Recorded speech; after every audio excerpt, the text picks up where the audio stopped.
Hello दोस्तों, मेरा नाम है विकास और आप देख रहे हैं पाई लर्निंग। लास्ट टॉपिक हमने प्योर बेंडिंग डिस्कस किया था। आज हम पढ़ते हैं प्योर टॉर्शन। सिलेबस में हमारे सर्कुलर शाफ्ट का ही है, तो इसलिए सर्कुलर शाफ्ट का टॉर्शन हम पढ़ने वाले हैं। तो सबसे पहले देखते हैं प्योर टॉर्शन की डेफिनेशन। हम पहले भी पढ़ चुके हैं बेसिक में इसको, लेकिन एक बार इसको देख लेते हैं। सपोज कर लेते हैं एक कपल यहाँ पे लग रहा है, इस फेस के ऊपर इस टाइप से एक कपल लग रहा है, और सपोज कर लो आप इस ऑपोजिट वाले फेस पे, इस फेस पे इसके एग्जैक्टली ऑपोजिट कपल लग रहा है। अब ये जो कपल है, ये कपल आपको क्या लग रहा है, इस डायरेक्शन में इसको रोटेट करने की कोशिश कर रहा है। ये क्या कर रहा है, रोटेट करने की कोशिश कर रहा है। ये आपको फोर्सेस की डायरेक्शन दे रही है, कैप फोर्सेस की डायरेक्शन दे रही है, तो ये आपको इसको डायरेक्शन में रोटेट करने की कोशिश कर रहा है। और ऑपोजिट डायरेक्शन में जो कपल लग रहा होगा वो क्या करेगा, वो ऑपोजिट डायरेक्शन में रोटेट करेगा। मतलब ये इस डायरेक्शन में और ये ऑपोजिट डायरेक्शन में, तो इस टाइप से ये ट्विस्ट होने की कोशिश करेगी, ये ट्विस्ट होने की कोशिश करेगी। तो इसी कंडीशन को कहते हैं हम प्योर टॉर्शन। इस टाइम पे सिर्फ इसमें शियर स्ट्रेस प्रोड्यूस होगा, इसके अलावा और कोई भी स्ट्रेस प्रोड्यूस नहीं होगा, इसलिए इसको प्योर टॉर्शन कहते हैं। या आप ऐसे भी कह सकते हो कि ये जो एक डायरेक्शन में कपल लगा दिया और दूसरे फेस को क्या कर दिया, फिक्स कर दिया। तो फिक्स करने से न्यूटन्स लॉ कहता है कि फिक्स अगर फेस होगा यहाँ पे, इक्वल एंड ऑपोजिट फोर्स लगेंगे, यानी कि यहाँ पे जो कपल लग रहा है इसके ऑपोजिट कपल यहाँ पर अपने आप एक्ट कर जाएगा। तो एक डायरेक्शन में कपल लगा दो और एक डायरेक्शन को फिक्स कर दो, तो अपने आप वो ऑपोजिट डायरेक्शन में कपल लग जाएगा। अब डेफिनेशन के हिसाब से जो दो इक्वल एंड ऑपोजिट कपल्स है, ये कपल और ये कपल, इन दोनों का प्लेन देखो, इसका प्लेन ये होगा और इस कपल का प्लेन ये होगा। तो ये जो प्लेन है ये इस फेस के पैरेलल होगा या फिर फेस से पास करेगा, क्रॉस सेक्शन के पैरेलल होगा या क्रॉस सेक्शन से पास करेगा, तब इसको हम प्योर टॉर्शन कहेंगे। या ये कह सकते हो कि कपल का जो प्लेन है वो इसके सेंट्रोइडल एक्सिस, जो यहां पर जेड एक्सिस है, इस डायरेक्शन में जेड एक्सिस है, ये वाला जो एक्सिस है यहां पर, इस एक्सिस के क्या होगा, परपेंडिकुलर होगा। तो इस टाइप से आप इसकी डेफिनेशन देख सकते हो, समझ सकते हो। तो ये आपका जेड एक्सिस है, ठीक है। तो यहां पर हमने एक सर्कुलर शाफ्ट ले ली है, सर्कुलर शाफ्ट जिसमें दो सेंटर है, एक यहां पर ओ डैश सेंटर है और ये ओ सेंटर है। अब यहां पर इस शाफ्ट में यहां पर एक कपल लग रहा है, यहां ये P फोर्स इधर और P फोर्स इधर, दोनों इक्वल एंड ऑपोजिट फोर्सेस है। इक्वल एंड ऑपोजिट फोर्सेस मिलकर क्या बनाएंगे, कपल बनाएंगे। अब ये कपल है और इन दोनों के बीच में डिस्टेंस क्या है, दोनों जो P एक्ट कर रहे हैं दोनों के बीच में डिस्टेंस जो होगा वो इसका डायमीटर होगा D। तो इसकी वजह से टॉर्क लगेगी और टॉर्क की वैल्यू क्या होगी, P into D, force into distance, वो टॉर्क लगेगी। Torque is equal to P into D. अब जो टॉर्क लगेगी, क्योंकि ये 3D डायग्राम है और 2D में हम इसके साथ खेल रहे हैं, तो आपको यहां पर इसकी डायरेक्शन लिखनी पड़ेगी। अब इसको आप क्लॉकवाइज भी राइट हैंड साइड से देखोगे, क्लॉकवाइज भी लगेगा आपको और एंटी क्लॉकवाइज भी लगेगा। दोनों तरीके से आप इसको देख सकते हो। तो यहां पर लिखना जरूरी है, आप इसको क्लॉकवाइज लिखो तो दूसरे वाला एंटी क्लॉकवाइज हो जाएगा। तो ये वाला क्या है, क्लॉकवाइज है, clockwise from right hand side. हम एज्यूम कर लेते हैं ये वाला कपल क्या लग रहा है, इसके क्लॉकवाइज लग रहा है। जो टॉर्क जो लगेगी वो क्या हो जाएगी, क्लॉकवाइज हो जाएगी। टॉर्क की value P into D, clockwise from right hand side से। और ये वाली क्या हो जाएगी, फिर ऑपोजिट लगेगी, क्योंकि ये फेस हमने क्या कर रखा है, फिक्स कर रखा है। ऑपोजिट डायरेक्शन में टॉर्क लगेगी, ऑपोजिट टॉर्क लगेगी, तो ये क्या हो जाएगी, एंटी क्लॉकवाइज, ACW मतलब anti clockwise from right hand side, और इसकी वैल्यू भी सेम आएगी P इंटू डी। अब यहां पर ये तो हमारा टॉर्क लग रही है, अब इसका एनालिसिस कैसे करेंगे। एनालिसिस करने के लिए हम यहां पर एक पॉइंट एज्यूम कर लेते हैं, इस जगह पे, इस फेस पे एक पॉइंट एज्यूम कर लेते हैं। सपोज कर लेते हैं ये पॉइंट क्या है आपके पास, A। ये पॉइंट A है और एग्जैक्टली इसके पैरेलल, एग्जैक्टली इसी की जगह पे, यानी कि एक लाइन हम ड्रॉ कर लेते हैं। यहां पर एक दूसरा पॉइंट ले लेते हैं B। AB जो लाइन है वो सपोज कर लेते हैं बिफोर ट्विस्टिंग। AB जो है वो क्या है, लाइन बिफोर ट्विस्टिंग, ट्विस्टिंग से पहले है। और ट्विस्ट होने के बाद ये ऐसे इस डायरेक्शन में ट्विस्ट हो रहा है। ट्विस्ट होने के बाद सपोज कर लेते हैं जो बी पॉइंट है वो पहुंच गया आपका यहां पर। सपोज कर लेते हैं बी पॉइंट पहुंच गया यहां पर। तो यहां पर जब बी पॉइंट पहुंचा तो इसको नाम दे दिया हमने बी डैश। इस पॉइंट को नाम दे दिया हमने बी डैश। इसको यहां पर लिख देता हूं मैं, इस पॉइंट का नाम दे दिया हमने बी डैश। और जब फिर से इसको बी डैश से मिलाएंगे तो इस टाइप से आपको एक डॉटेड लाइन से हम इसको मिला लेते हैं। तो ए बी डैश, क्योंकि ये पॉइंट फिक्स है तो ये पॉइंट यहीं पर रहेगा और बी पॉइंट जो है वो बी डैश तक चला जाएगा इस टाइप से ट्विस्ट होने के बाद।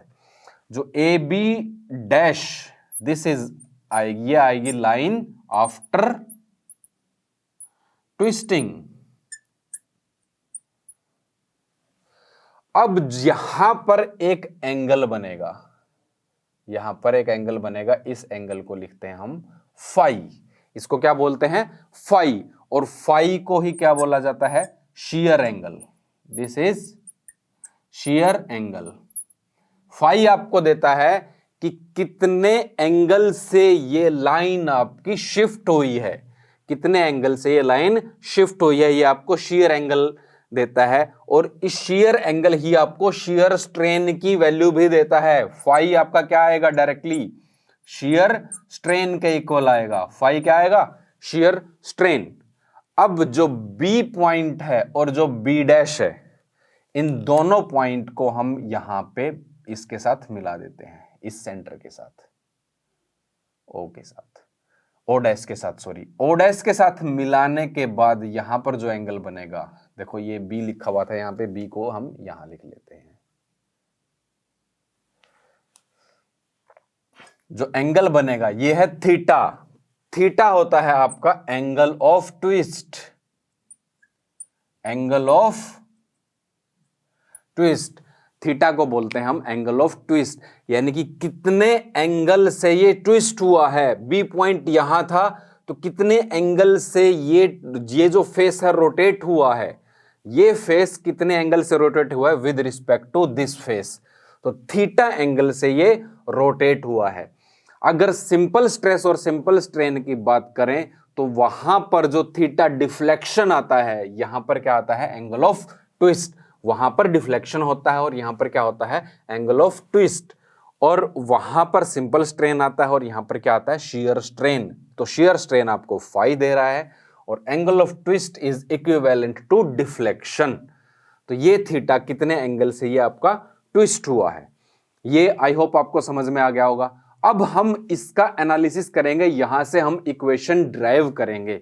इक्वेशन ड्राइव करने के लिए हमें सिर्फ ये वाला A B B dash O dash और ए को भी हम इससे मिला देंगे। किससे?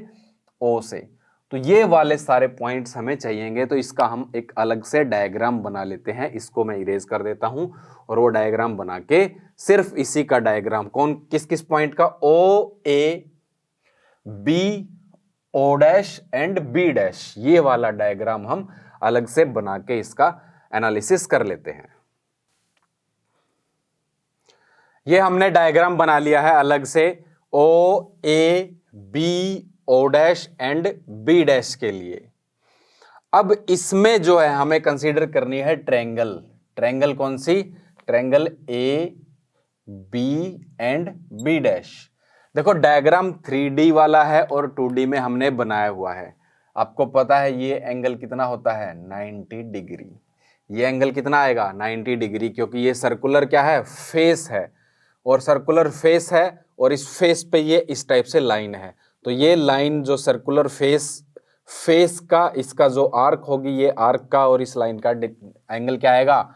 90 डिग्री आएगा। तो हम इसको एक ट्रायंगल मान लेते हैं। सपोज कर लेते हैं क्या है? ये ट्रायंगल है, क्योंकि फाई जो है बहुत छोटा होता है तो इसलिए हम इसको जो आर्क है इसको नियर अबाउट स्ट्रेट लाइन एक बार मान लेते हैं। तो ट्रायंगल, इस ट्रायंगल में, in triangle A B B dash, ये वाली triangle A B B dash में टेंजेंट फाई की वैल्यू क्या होगी? टेंजेंट फाई की वैल्यू क्या होती है? टेन थीटा क्या होता है? Perpendicular by base. परपेंडिकुलर क्या आएगा इसमें? बी बी डैश, ये वाला परपेंडिकुलर बी बी डैश, और बेस क्या आएगा A B divide by A B. अब क्योंकि फाई जो है बहुत स्मॉल होता है, हम किस में पढ़ते हैं सोम, इलास्टिक रीजन में, और इलास्टिक रीजन में फाई की वैल्यू क्या आएगी, बहुत स्मॉल आएगी। Phi is very small, phi की वैल्यू बहुत छोटी है, तो इसीलिए हम 10 फाई को नियरली इक्वल टू फाई लिख सकते हैं। 10 फाई को क्या लिख सकते हैं, फाई के इक्वल लिख सकते हैं। ओके, तो फाई इज इक्वल टू, यहां पर ये इक्वेशन क्या आ जाएगी आपकी, फाई इज इक्वल टू, अब बी डैश क्या है, ये आर्क है, और आर्क को हम क्या लिख लेते हैं, आर्क को क्या लिखते हैं, रेडियस इंटू थीटा। आर किसके इक्वल होता है, आर इंटू थीटा। ये वाली वैल्यू क्या है, रेडियस के इक्वल, ये भी रेडियस के इक्वल। ओ डैश बी भी रेडियस है और ओ डैश बी डैश भी रेडियस है। ये 3D का डायग्राम 2D में बनाया हुआ है, इसलिए ये छोटा और बड़ा दिख रहा होगा, बट ये दोनों क्या है, रेडियस है और सेम है साइज में। ओके, तो आर इंटू थीटा, ये रेडियस, इसकी वैल्यू हो गई R into theta. R is the radius of shaft. B dash की वैल्यू आर थीटा हो गई। अब ए बी की वैल्यू ओ डैश के इक्वल है, और ओ डैश किसके इक्वल है, एल के इक्वल है। एल मतलब लेंथ ऑफ द शाफ्ट। तो फाई की वैल्यू आई आपके पास आर थीटा बाय एल। यानी कि आप कह सकते हो कि फाई जो है वो डायरेक्टली प्रोपोर्शनल है आर। अगर ये पॉइंट जो है, आप जहां पर शियर स्ट्रेन की वैल्यू निकाल रहे हो, नीचे लेके आओगे, नीचे लेके आओगे और नीचे लेके आओगे, आर की वैल्यू कम होती जाएगी, तो फाई की वैल्यू भी कम होगी, और आर इंक्रीज होगा तो फाई भी इंक्रीज होगा। तो यानी कि phi is directly proportional to R. ये फाई क्या है, शियर स्ट्रेन। तो फाई की जगह पे हम क्या लिख सकते हैं, गामा। तो gamma is equal to r theta by L. This is your shear strain. यहां पर इस फाई की जगह भी हम गामा लिख सकते हैं। Gamma is directly proportional to R. अब आपको एक रिलेशन पता है कि शियर स्ट्रेस जो होता है, shear stress tau is equal to क्या होता है, G into gamma. Shear stress होता है जी इंटू गामा। जी है आपके पास modulus of rigidity, modulus of rigidity into shear strain, this is equal to tau. तो यहां पर गामा की वैल्यू पुट कर देंगे, तो शियर स्ट्रेस की value tau is equal to आ जाएगी जी, और गामा की वैल्यू पुट करेंगे R theta by L, R theta by L. तो ये आपके पास आया शियर स्ट्रेस। हाँ, ये वाली जो वैल्यू आई है शियर स्ट्रेस की, वो कैपिटल आर के इक्विवेलेंट है। तो ये जो शियर स्ट्रेस दे रहा है आपको, मैक्सिमम वाली वैल्यू दे रहा है, क्योंकि यहां पर जो टाउ है वो भी डायरेक्टली प्रोपोर्शनल टू आर है। तो आर की वैल्यू जैसे जैसे इंक्रीज होगी, वैसे वैसे टाउ की वैल्यू भी इंक्रीज होगी, और जब आर 0 होगा वहां पर टाउ भी 0 होगा। तो ये हमारे पास टाउ की वैल्यू आ गई। तो ये जो टाउ की वैल्यू दे रहा है, ये कोरस्पॉन्डिंग टू मैक्सिमम रेडियस दे रहा है आर। कैपिटल आर आपकी मैक्सिमम रेडियस है, और स्मॉल और आर जो है वो वेरिएबल रेडियस है। अगर बीच में कहीं पॉइंट लेते हो आप, तो उसी जगह पे शियर स्ट्रेस की वैल्यू में क्या करोगे, आर की वही वैल्यू पुट कर दोगे। और जब आर 0 हो जाएगा, यानी कि बिल्कुल सेंटर पे जब आर की वैल्यू 0 हो जाएगी, उस जगह पे शियर स्ट्रेस की वैल्यू भी 0 हो जाएगी। तो यहां से हमें शियर स्ट्रेस की वैल्यू पता चल गई। अब इस इक्वेशन को थोड़ा सा रीअरेंज करते हैं। Tau by R is equal to G theta by L. अब ये अगर आपको याद हो, तो ये टॉर्शन इक्वेशन का एक पार्ट है। This is the one part of torsion equation. सिर्फ इसमें एक पार्ट और ड्राइव करना बाकी है। तो यहां पर हम इसको लिख लेते हैं, टाउ बाय आर अलग से लिख लेते हैं, इसको हम इरेज नहीं करेंगे, is equal to G theta by L. इसको लिख लेते हैं हम इक्वेशन नंबर 1। अब जो हमारे पास शियर स्ट्रेस और शियर स्ट्रेन, शियर स्ट्रेस और शियर, ये शियर स्ट्रेस और शियर स्ट्रेन दोनों आर के क्या है, डायरेक्टली प्रोपोर्शनल है। तो यहीं पर लिख लेते हैं इसको भी, tau is directly proportional to R. अब इसकी जो डिस्ट्रीब्यूशन है, शियर स्ट्रेस डिस्ट्रीब्यूशन को हम एक बार बना लेते हैं। अब हम शेयर स्ट्रेस और शेयर स्ट्रेन का डिस्ट्रीब्यूशन देखते हैं कैसे होगा। ये हमने क्रॉस सेक्शन बना लिया है, दो क्रॉस सेक्शन बना लिया, एक में शेयर स्ट्रेस का देखेंगे, एक में शेयर स्ट्रेन का देखेंगे। तो सबसे पहले शेयर स्ट्रेन का देखते हैं। देखो शेयर स्ट्रेन की मैक्सिमम वैल्यू क्या होगी, R, capital R theta by L. और ये कहां पर होगी, जहां पर कैपिटल आर है। कैपिटल आर मतलब एक्सट्रीम पॉइंट पे, यहां पर आपके पास क्या आएगी, मैक्सिमम आएगी शेयर स्ट्रेन की वैल्यू। अगर शेयर स्ट्रेन की वैल्यू मैक्सिमम यहां पे है तो मिनिमम क्या होगी, जीरो होगी जब आर की वैल्यू जीरो होगी। तो यानी कि इस जगह पे क्या होगी, जीरो होगी। तो इस पॉइंट को और इस मैक्सिमम वैल्यू को हम मिला देते हैं, तो यहां पे हमें पता चल जाएगा ये वाली शेयर स्ट्रेन की इस टाइप से डिस्ट्रीब्यूशन आएगी। अब नीचे की तरफ भी देखोगे तो यहां पर इस टाइप से आएगी।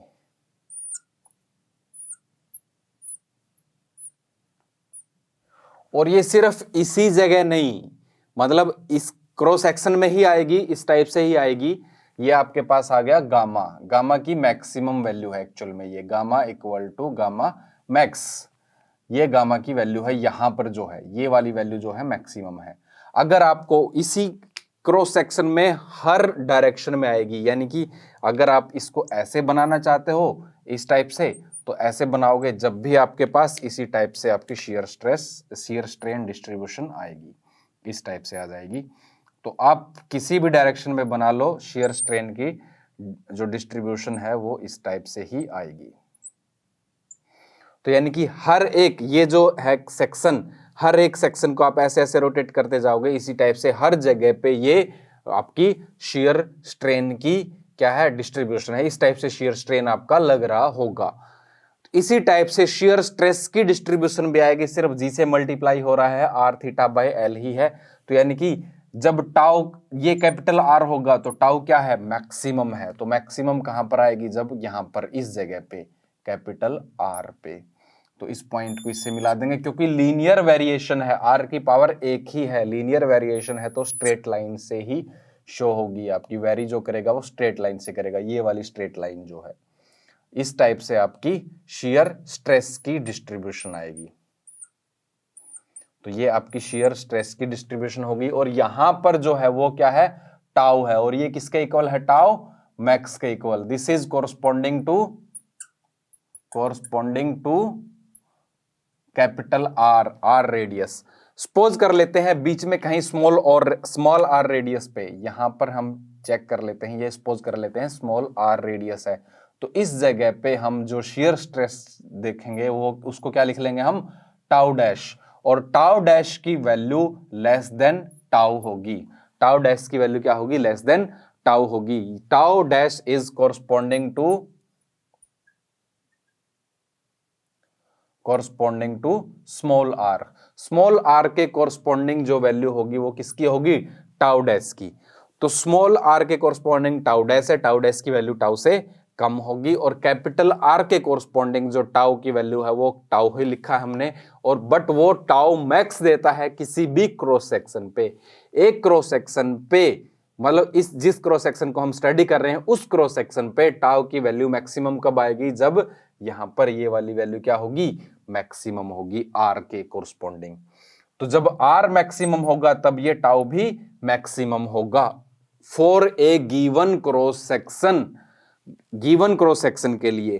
प्योर टॉर्शन का केस है तो टॉर्क जो है हर पॉइंट पे, हर जगह पे सेम लग रही है, तो हर एक क्रॉस सेक्शन पे मैक्सिमम वैल्यू सेम रहेगी, that is equal to tau. अगर टाउ जो टॉर्क है, अगर टॉर्क वेरिएबल है तो जिस क्रॉस सेक्शन पे टॉर्क की वैल्यू मैक्सिमम होगी और वहां पर कैपिटल आर के कोरस्पॉन्डिंग जो है वो टाउ की वैल्यू सबसे ज्यादा आ जाएगी पूरी की पूरी शाफ्ट में। सपोज कर लेते हैं एक शाफ्ट है, उसमें वेरिएबल टॉर्क लग रहा है, एक जगह पे कुछ और है, दूसरी जगह पे कुछ और है, तीसरी जगह पे कुछ और है। तो जहां पर मैक्सिमम टॉर्क लग रहा होगा उस जगह पे और जो कैपिटल आर के कोरस्पॉन्डिंग यानी कि बिल्कुल सरफेस के ऊपर, वहां पर सबसे ज्यादा वैल्यू आएगी टाउ मैक्स की वैल्यू। तो वो आपके आप उसको इस टाइप से सोल्व कर सकते हैं। तो ये हमने शेयर स्ट्रेस और शेयर स्ट्रेन डिस्ट्रीब्यूशन देखा for a given cross section. तो इस टाइप से हमारा ये आएगा। अब हम आगे बढ़ते हैं। आगे बढ़ने के लिए हमें जो ये इक्वेशन है हमारी टॉर्शन इक्वेशन को कंप्लीट ड्राइव करेंगे। ये हमारी हाफ टॉर्शन इक्वेशन ड्राइव हो चुकी है और टॉर्शन इक्वेशन को ड्राइव करने के लिए हमें क्या करना पड़ेगा, ये जो हमारा शेयर स्ट्रेस जो आया है इसका यूज करेंगे, शेयर स्ट्रेस डिस्ट्रीब्यूशन का। शेयर स्ट्रेस डिस्ट्रीब्यूशन का कैसे यूज करेंगे, तो जो शेयर स्ट्रेस है, ये जो शेयर स्ट्रेस है इसकी वजह से ये अगर इन सबको मिला देंगे, इन शेयर स्ट्रेस को सबको मिला देंगे तो यहां पर एक फोर्स एक्ट करेगा इस डायरेक्शन में और यहां पर एक फोर्स एक्ट करेगा इस डायरेक्शन में और ये दोनों फोर्सेस की वैल्यू सेम आएगी। तो सेम फोर्स आएंगे और इसकी वजह से क्या होगा, कपल प्रोड्यूस होगा। इस फोर्स और इस फोर्स की वजह से कपल प्रोड्यूस होगा और वो कपल जो होगा उस कपल की वजह से जो टॉर्क आएगी वो एग्जैक्टली इक्वल एंड ऑपोजिट आएगी जो अप्लाइड टॉर्क है। अप्लाइड टॉर्क के ऑपोजिट में एक कपल प्रोड्यूस होगा जो उसकी टॉर्क जो है अप्लाइड टॉर्क के इक्वल आएगी, ऑपोजिट आएगी। क्योंकि न्यूटन्स लॉ भी यही कहता है कि अगर आप किसी चीज को पुश करोगे तो ऑपोजिट डायरेक्शन में वो आपके ऊपर उतना ही फोर्स लगाएगी। तो यानी कि जो शाफ्ट है, शाफ्ट भी ऑपोजिट डायरेक्शन में एक कपल प्रोड्यूस करेगी और उस कपल का टॉर्क वही होगा जो आपने अप्लाई किया है और इस कपल को कहेंगे हम resisting twisting couple, resisting twisting couple. और इसी से निकलेगा हमारी इक्वेशन का थर्ड पार्ट। तो आइए उसको स्टडी करते हैं। अब हम निकालते हैं twisting moment of resistance. Twisting moment of resistance निकालने के लिए जैसे हमारा ये डायग्राम पहले का ही है, मैंने आपको क्या बताया था, ये जो शेयर स्ट्रेस है इसकी वजह से यहां पर एक फोर्स एक्ट करेगा F और यहां पर एक फोर्स करेगा F और F जो बनाएगा इसको बोलेंगे internal resisting twisting couple. Internally लग रहा है, इंटरनल हो गया, रेजिस्ट कर रहा है तो इंटरनली रेजिस्टिंग हो गया। ट्विस्टिंग कपल है, ट्विस्टिंग कपल जो है ये क्या करेगा, इसको ट्विस्ट करने की कोशिश करेगा। तो रेजिस्ट कर रहा है, ट्विस्ट कर रहा है, इंटरनल रेजिस्टिंग ट्विस्टिंग कपल। तो इस टाइप से ये आपका कपल एक्ट करेगा। बट यहां पर इस फोर्स की वैल्यू हम डायरेक्टली नहीं निकाल सकते क्योंकि यहां पर टाउ की वैल्यू क्या हो रही है, वेरिएबल है। इस पॉइंट से लेके इस पॉइंट तक टाउ की वैल्यू क्या है, वेरिएबल है। तो डायरेक्टली नहीं निकाल सकते, तो इसलिए क्या करना पड़ेगा, इंटीग्रेट करना पड़ेगा। इंटीग्रेशन करने के लिए हम क्या कर लेते हैं, यहां पर एक सेंटर से स्मॉल r डिस्टेंस पे एक छोटा सा एरिया मान लेते हैं dA और dA एरिया के लिए लेट्स सपोज यहां पर जो फोर्स लग रहा है this is dF। dA area पे जो फोर्स लग रहा है वो dF है। तो इसकी जो मूवमेंट होगा, ट्विस्टिंग मूवमेंट ऑफ रेजिस्टेंस, इसकी वैल्यू क्या होगी, स्मॉल एरिया पे लिखे हैं तो पहले dTr स्मॉल लिखना पड़ेगा। dTr की वैल्यू आएगी आपके पास सिंपली dF इंटू आर। यही होता है फोर्स इंटू डिस्टेंस। जो वैल्यू आती है मोमेंट की वैल्यू क्या आएगी, force into distance, dF into R. ये बिल्कुल सिंपल सा फॉर्मूला है। dTr की value dF into R. d इसलिए लिखा है क्योंकि स्मॉल एरिया पे देख रहे हैं। जब कंप्लीट देखेंगे तो इसको क्या कर देंगे, हम इंटीग्रेट कर देंगे। तो dF इंटू आर आ गया। अब हमें पता है कि जो स्ट्रेस होता है, स्ट्रेस जो होता है वो क्या होता है, force per unit area, force per unit area. तो स्ट्रेस की वैल्यू हमें निकालनी है, फोर्स हमारे पास फोर्स की वैल्यू निकालनी है। Force is equal to stress into area. देखो फोर्स की वैल्यू है dF हमें निकालनी है इस एरिया पे और स्ट्रेस कितना यहां पर है, टाउ डैश। स्ट्रेस क्या है इस जगह पे, टाउ डैश है। मैंने आपको बताया था ना स्मॉल r के कोरस्पॉन्डिंग जो लेंगे हम क्या लेंगे, टाउ डैश। टाउ तो क्या है, कैपिटल के लिए है, मैक्सिमम वैल्यू है टाउ। तो टाउ डैश स्ट्रेस की वैल्यू और एरिया क्या है, इनटू ये वाला एरिया dA। तो ये आपके पास किसकी वैल्यू आई, dF की वैल्यू। dF की वैल्यू आई टाउ डैश इंटू dA। यहां पर पुट कर देंगे तो this is equal to dTr equal to tau dash into dA into R. ये वाली वैल्यू आई आपके पास dTr की। अब टाउ डैश के लिए तो हमारे पास कोई इक्वेशन नहीं है, टाउ डैश तो हमें पता नहीं है कैसे निकलेगा। तो टाउ डैश की वैल्यू निकालने के लिए हम क्या करते हैं, देखो टाउ जो है हमें पता है, टाउ मैक्सिमम वैल्यू है, this is proportional to capital R, क्योंकि टाउ की वैल्यू क्या थी, G R theta by L, तो tau is directly proportional to capital R. और तो टाउ डैश टाउ डैश किसके प्रोपोर्शनल होगा, स्मॉल आर के प्रोपोर्शनल। तो दोनों इक्वेशन को आपस में डिवाइड कर दो, डिवाइड करोगे तो यहां से और जो प्रोपोर्शनलिटी है वो साइन हट जाएगा, क्योंकि यहां का कांस्टेंट और यहां का कांस्टेंट आपस में कैंसिल हो जाएगा। तो आपके पास आएगा tau by tau dash is equal to capital R by small R. हमें वैल्यू किसकी चाहिए, टाउ डैश की वैल्यू, तो टाउ डैश को उधर ले जाओ और बाकी सबको इधर ले आओ। तो tau into small are by capital R is equal to tau dash, ये टाउ डैश। तो टाउ डैश की वैल्यू, जो ये टाउ डैश की वैल्यू आई है, ये वाली वैल्यू हम इसमें पुट कर देंगे। तो इसमें पुट करेंगे तो डी टी आर की वैल्यू क्या आ जाएगी, D T R is equal to क्या आ जाएगा, tau into small are by capital R into D A into R. अब इसको रीअरेंज कर लो, रीअरेंज करके आपके पास क्या हो जाएगा, R square into D A, ये हो जाएगा tau by R into R square into D A, this is your D T are.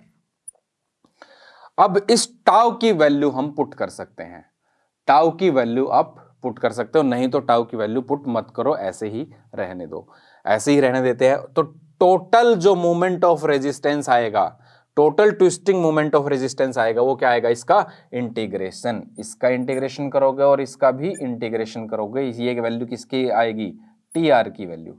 तो टी आर की वैल्यू आपका इसका इंटीग्रेशन आ गया। अब यहां पर इसको लिख लेते हैं, इसको थोड़ा सा हटा लेते हैं हम। टी आर की वैल्यू आपके पास आई, देखो टाउ जो है वो मैक्सिमम वैल्यू है और ये क्या रहेगी, कांस्टेंट रहेगी for a given cross section. तो टाउ आपका इंटीग्रेशन से बाहर आ जाएगा, कैपिटल आर भी, रेडियस भी कांस्टेंट है, वो भी आपकी बाहर आ जाएगी।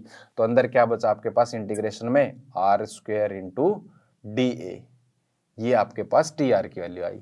और R square into D A जो होता है, आर स्क्वायर डी ए होता है second movement of area, second moment of area about a centroidal axis, about a centroidal axis, कौन सा, लॉन्गिट्यूडनल वाला, लॉन्गिट्यूडनल, यानी कि आई जेड जेड, ये जो है आर स्क्वायर डी ए जो इंटीग्रेशन आएगा, this is polar moment of inertia I Z Z, या इसको आप लिख सकते हो पोलर मोमेंट ऑफ इनर्शिया, या इसको जे भी लिख सकते हैं। ये वैल्यू होती है आपकी पोलर मोमेंट ऑफ इनर्शिया की, इसको जे भी लिख सकते हो आप। तो यानी कि टी आर की वैल्यू, जब ये वैल्यू पुट कर देंगे तो टाउ बाय आर इंटू जे, ये आपके पास वैल्यू आई टी आर की। This is twisting moment, resisting sorry twisting moment of resistance, इसको कहेंगे हम ट्विस्टिंग मोमेंट ऑफ रेजिस्टेंस। और यहां से इसको रीअरेंज जब करोगे, इसको जे को इधर ले आओ, तो T R by J is equal to tau by R. ये आपकी जो टॉर्शन इक्वेशन है, ये उसका नेक्स्ट पार्ट आ गया, क्योंकि tau by R G theta by L के इक्वल भी है, और tau by R T R by J के इक्वल भी है। तो इक्वेशन फर्स्ट और सेकंड, वो फर्स्ट है और ये सेकंड है, इनको दोनों को कंबाइन कर देंगे तो आपके पास आ जाएगा T R by J is equal to tau by R, और टाउ बाय आर किसके इक्वल है, जी थीटा बाय एल के इक्वल भी, G theta by L. This is your torsion equation, इसी को कहते हैं हम टॉर्शन इक्वेशन। तो ये हमारी टॉर्शन इक्वेशन ड्राइव हो गई। आई होप आपको अच्छे से समझ में आया होगा, समझ में नहीं आया तो आप बता सकते हैं कमेंट करके, या फिर हमारे व्हाट्सएप पे आप हमें बता सकते हैं। तो आज के लेक्चर में इतना ही पढ़ेंगे, बाकी हम पढ़ेंगे नेक्स्ट लेक्चर में। Thank you so much for watching.